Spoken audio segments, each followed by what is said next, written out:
Hola, ¿qué tal? Nuevamente, estimados estudiantes de la Preparatoria 25, de la Unidad de Aprendizaje e Introducción a las Ciencias Sociales.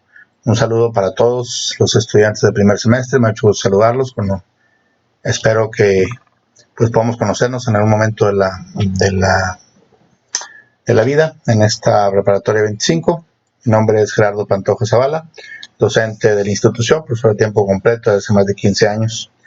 Y también profesor de cátedra en algunas otras dependencias de la universidad, como Ciencias Políticas, y también asesor de áreas de investigación en la Facultad de Filosofía y Letras, en la Universidad Pedagógica Nacional, en algunas otras instituciones a nivel nacional, y algunas otras internacionales en Colombia, donde asesoramos a nivel de investigación y trabajos de consultoría.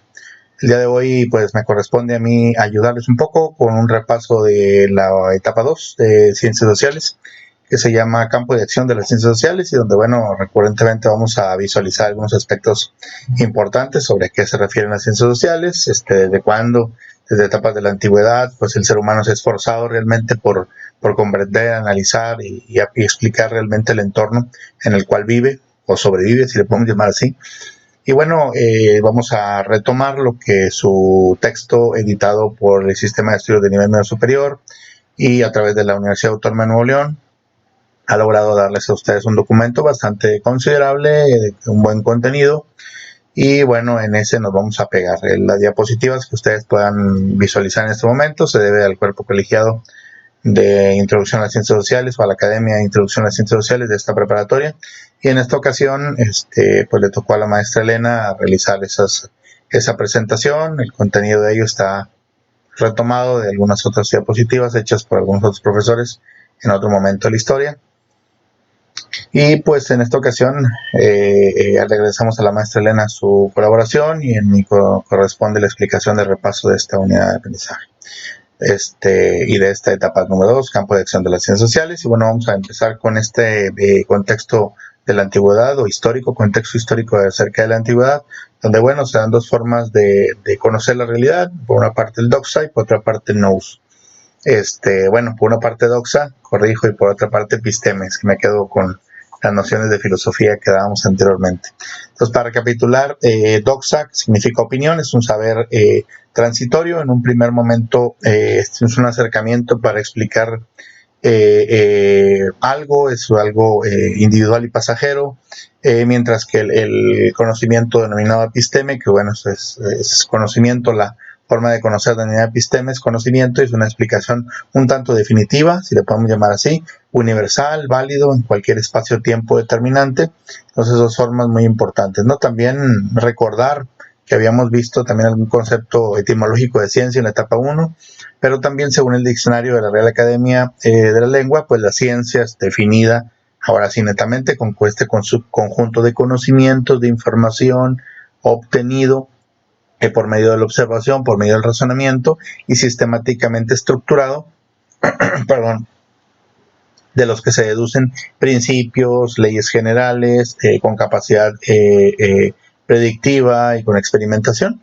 Y existen, bueno, las ciencias, que algunas que son por ahí difíciles de clasificar de alguna manera. Por ejemplo, la psicología, que se acerca mucho al área de las ciencias sociales, pero que por otro lado es capaz de realizar experimentos de alguna manera.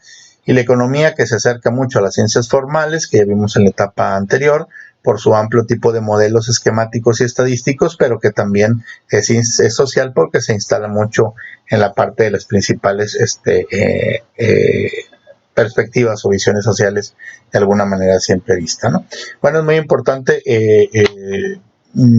teóricamente recordarles a ustedes que, bueno, hay principios básicos en las ciencias sociales. Con mis estudiantes lo veíamos en los repasos, pero también hablábamos que las ciencias sociales no es únicamente la suma de fechas. Es muy importante tener un contexto de espacio-tiempo, pero más que nada es importante visualizar la sociedad en un momento de un conjunto, la interacción, la cooperación y el conflicto que se da entre los seres humanos, también el comportamiento externo, las corrientes que existen en estas disciplinas. Son aspectos fundamentales que tratar.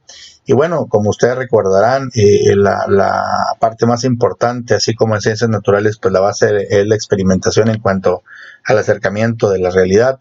Pues las ciencias sociales, pues tiene una condición muy especial y una condición principal que pues para adquirir un carácter científico o de cientificidad pues urge y es importante tomar como métodos sistemáticos el método científico, esta serie de reglas y de pasos y de sistema para encontrar la realidad, la objetividad de las cosas.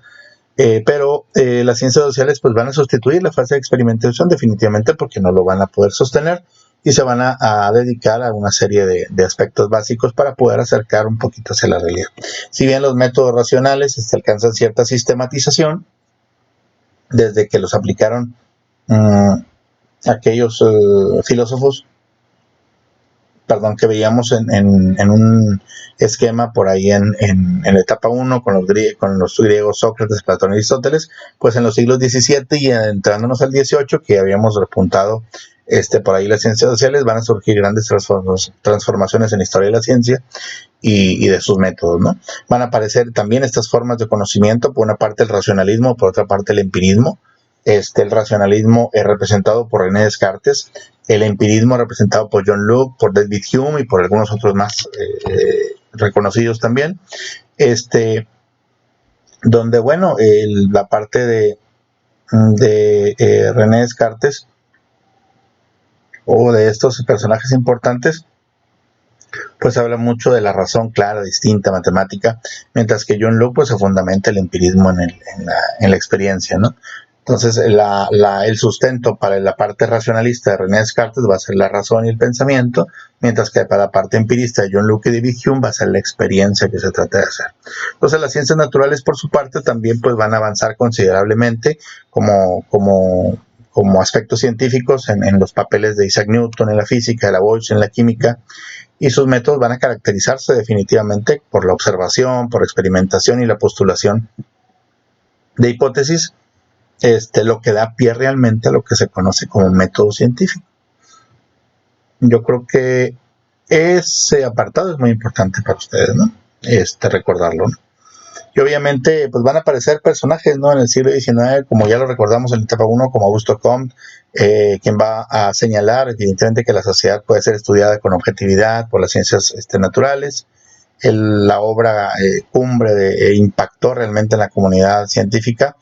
Y bueno, trataba de buscar lo que ahora vamos a conocer como ciencias sociales tales y cuales. Yo creo que esto enlaza mucho con lo que vimos en la etapa 1, que vamos a recobrar un poquito nada más por conocimiento en la etapa 2, donde nos vamos a centrar un poquito más en los métodos, ¿no? Entonces, vamos a utilizar una serie de métodos en ciencias sociales que son el método cuantitativo y el método cualitativo.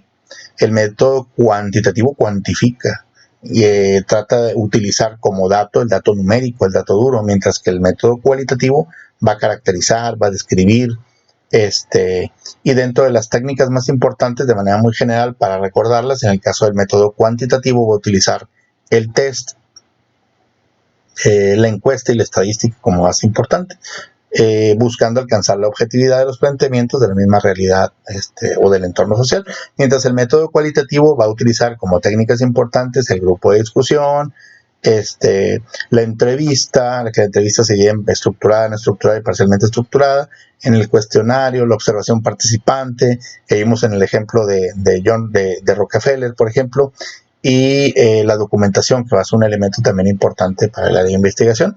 Y todo esto significa pues recabar datos, recabar información, tratar de sintetizarla y de hacerlo más sólido, incluso combinándolas con cuestiones cuantitativas. Recordémonos que, bueno, en la parte de los métodos cualitativos, como por ejemplo de descripción, esta consiste en reunir, por ejemplo, de 6 a 7 u 8 personas consideradas representativas dentro de un grupo determinado y entrevistarlas a profundidad. Una vez recabada toda esa información que nos dan estos informantes, pues analizan discursos para descubrir divergencias, elementos que son considerables, actitudes, valores, etcétera, etcétera. Mientras tanto, la entrevista consiste en una serie de preguntas, todas abiertas, considera así que el entrevistado responde libremente.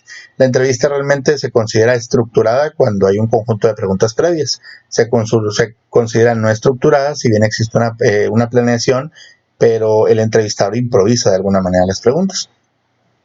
Y el cuestionario como tal, pues es una serie de preguntas y respuestas que están organizadas, les trataba de desarrollar un poco más la idea, que están organizadas en escalas de actitud. Este ejemplo, escala del 1 al 5, donde 1 es nulo, 2 es pocas veces, 3 es regularmente, 4 frecuentemente y 5 siempre. Y luego pues van a hacer también algunas que se harán como cierto, falso, y son organizadas de acuerdo a las preferencias de cada quien. También existe la observación participante, que es la que platicábamos con el caso de Rockefeller y algunos otros ejemplos que dimos, que consiste en que el entrevistador, el científico, interactúa o convive durante cierto tiempo con un grupo social determinado, que es el objeto de estudio que está analizando, y gana su confianza y hace sus prácticas sociales así como lo hacen ahí. Mientras tanto, el apartado de documentación, que es un apartado muy sólido para las ciencias sociales, pues es donde se reúne toda la información, es documental regularmente, también busca informes, encuestas, revistas, periódicos, artículos de revista, artículos de periódico, para llevar a cabo un análisis más detenido y según hasta mi procedimiento un poco más profundo. Hay un personaje en la cual verificamos características importantes de la investigación. Fred Kerlinger, por ejemplo, señala de la investigación científica como proceso por el cual se llega al conocimiento en el campo de la realidad social o investigación pura. Menciona que la investigación científica es sistemática, es empírica, crítica. En realidad existen más categorías o caracterizaciones de lo que es la ciencia como tal, o la investigación, como tal. Es sistemática porque hay una serie de pasos, es una serie de conjunto de partes que la integran. Es crítica porque se asegura de estar en constante revisión, y va a ser empírica porque, pues bueno, los elementos se analizan de acuerdo con el mundo de la vida cotidiana o el mundo de la realidad. Y los elementos de la investigación van a ser sujeto, que es una persona que investiga, va a ser objeto, que es lo que se indaga o se busca, va a ser el medio por la cual se utiliza para realizar el estudio, y va a ser un fin realmente, que es lo que motiva la investigación que nosotros tratamos de realizar. En cuanto al campo y métodos de estudio de ciencias sociales, bueno, nosotros por ahí trabajamos un cuadro en la página 60 que lo hicimos compartido. Yo me di la tarea de trabajar con ustedes en una columna, y luego fuimos completando las otras todos en el aula, que tuvimos la fortuna de terminarlo en aula para que usted no se lo llevara a su casa como una actividad más.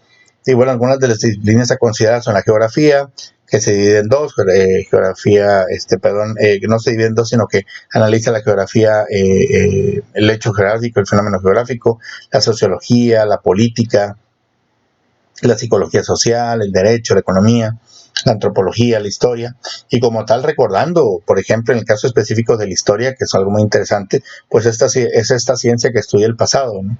Que es fijar los acontecimientos suscitados en un tiempo determinado de manera muy fiel e interpretativa. El padre representativo de la historia va a ser Heródoto de Halicarnaso, y el método pues es el análisis de texto, el análisis documental. En el caso de la geografía, por ejemplo, pues se reconoce como uno de sus máximos representantes por las actividades que realizó para identificar la redondez de la Tierra en Aristóteles. Ptolomeo, también Claudio Ptolomeo va a ser importante también como representante, porque va a recopilar los conocimientos griegos para realizar los primeros mapas del planeta. Es el primer mapeador.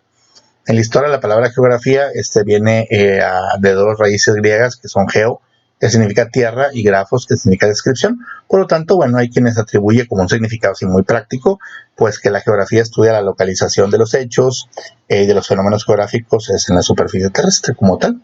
En el caso del hecho geográfico, que lo define muy bien el autor, son los cambios geográficos que suscitan en el tiempo, más o menos en un tiempo prolongado, determinado, y es donde se forman los océanos, las montañas, los bosques. Mientras tanto, el fenómeno geográfico pues es entendido como el cambio brusco que sucede en la superficie terrestre. Entre los más comunes están los huracanes, los tsunamis, la erupción volcánica, entre muchos otros que significan una erupción determinada, ¿no? Entonces, pues la geografía se dedica a la localización de los hechos o fenómenos geográficos como tales. Hay un fenómeno geográfico determinado. También está por ahí la geografía física, que estudia los fenómenos físicos, donde el clima, la formación de lagos, de lagunas. La geografía humana, que estudia las sociedades humanas, específicamente hablando, la relación entre las sociedades, los lugares, los paisajes, cómo se nutre el ser humano de ellos, entre muchas otras cosas. La otra ciencia social, la sociología, también cuyos representantes son Saint-Simon, por hablar de una ciencia del hombre, y Augusto Comte por hablar de una física social. Y se reconoce mucho a Augusto Comte como el padre de la sociología, y es esta disciplina que se dedica al análisis de la sociedad de manera integral. Encuentra su especial atención en el estudio de los grupos sociales, en sus formas de organización y en las relaciones entre estas como tal. Nace más o menos a mediados del siglo XVIII. La antropología, por su parte, su máximo representante es Louis Henry Morgan, considerado por algunos investigadores científicos como el padre de la antropología moderna, ya que él se dedicaba un poco a estudiar la teoría sobre las relaciones de parentesco. Y bueno, esta antropología como tal está definida como la ciencia que estudia al ser humano de una manera integral, es decir, por una parte por aspectos biológico-evolutivos y por otra parte el desarrollo de estilos de vida culturales como los pueblos respecto a las formas de organización y a sus principales expresiones culturales. Y bueno, de la antropología se sirve también algunos conceptos como cultura, ¿no? Por ejemplo, ese término que hace referencia a cultivar de una manera muy simplista, pero más que nada el estudio acerca del ser humano, del espíritu humano. Su definición más conocida en este caso de la cultura son los rasgos distintivos, espirituales y materiales intelectuales que caracterizan a la sociedad o un grupo determinado.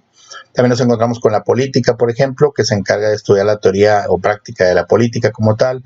Es llamada politología, si se la conoce. Se encarga de la relación entre el Estado, las instituciones, para analizar las formas de la administración pública. También se encarga del poder. Entre sus principales representantes están Platón y Aristóteles. Se encarga también de diseñar y propone mecanismos jurídicos y sociales para aumentar o limitar el poder de sus representantes o de sus representados en el contexto de la vida social.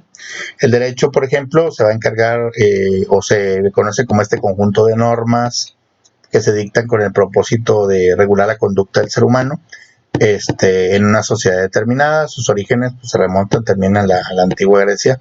Pues uno de sus principales representantes va a ser Sócrates, y toman a la justicia, el derecho, como uno de sus principales estandartes. También tenemos a la economía, por ejemplo, que es esta ciencia que estudia las leyes de producción, distribución y consumo de bienes y servicios. Proviene su significado etimológico de una palabra que se llama oikos, que significa casa, y nomos, que significa regla, por lo que etimológicamente se puede definir de alguna manera como este conjunto de reglas o normas para administrar la casa. Este es lo que significa economía. Uno de sus principales representantes por su obra sobre la naturaleza y la causa de la riqueza de las naciones es Adam Smith. También podemos encontrar a David Ricardo como uno de los principales representantes, ¿no? Entre muchos otros podemos hablar, por ejemplo, en psicología, uno de sus máximos representantes a Kurt Lewin. Y esta psicología social pues va a estudiar la forma en cómo piensa el ser humano y la interacción que tiene con la sociedad. Es una también base importante que por ahí lo podrán visualizar en el cuadrito que estamos pasando en este momento. Y bueno, todas estas disciplinas tienen como una idea muy importante a la interdisciplinariedad. Era un temita que vimos al final de la etapa 2, donde cada ciencia aborda, de acuerdo con su propio método, de acuerdo con su propio tema, pues una organización integral acerca de la información. Por ejemplo, un tema como la educación en México, pues tiene relación con la economía, con la sociología, con la misma psicología, por ejemplo. Es un trabajo donde ciertas disciplinas pues dan su propia explicación acerca de un fenómeno de estudio en la sociedad. Y con esto, bueno, se vislumbra un panorama muy importante de lo que es la etapa 2. Espero que para ustedes les sirva mucho y puedan estudiar de cara a nuestro examen, que va a ser por ahí el día miércoles, si mis cálculos no me fallan. Les deseo el mayor de los éxitos a los estudiantes de la preparatoria 25. Un abrazo y un saludo para todos, también para mis grupos. Y bueno, pues igualmente cuando nos veamos en los pasillos por ahí, cualquier duda que tengan, con mucho gusto ahí lo podemos esclarecer. Mi nombre es Gerardo Pantoja Zavala, profesor de la preparatoria 25. Un saludo para todos y mucha suerte. Muchas gracias, buen día.